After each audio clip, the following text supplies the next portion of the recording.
अकोला जिल्ह्यातील अक्कोटमध्ये पैसे वाटपाच्या संशयावरून भाजप आणि इतर उमेदवारांच्या प्रतिनिधींमध्ये वाद झाले।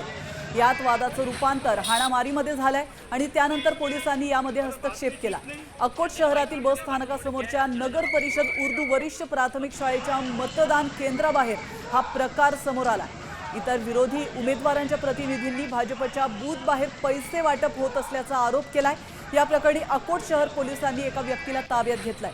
दरम्यान अकोटमध्ये प्रशासनाच्या आशीर्वादानेच भाजपच्या लोकांकडून पैसे वाटप होत असल्याचा आरोप शिंदेंच्या शिवसेनेच्या नगराध्यक्ष पदाच्या उमेदवार चंचल पितांबरवाले यांनी केलाय। या वादाचा व्हिडिओ आता साम टीव्हीच्या हाती लागलाय। आपण या दृश्यांमध्ये पाहू शकतो, दोन गटामध्ये राडा झालाय आणि त्यानंतर पोलीस या ठिकाणी दाखल झाल्याचं पाहायला मिळतं।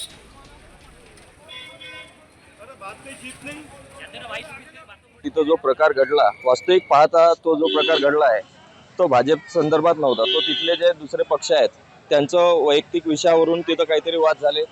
पण सदर उमेदवार यांनी जो भाजपवरती पैशाचा आरोप केला हा अतिशय चुकीचा आहे।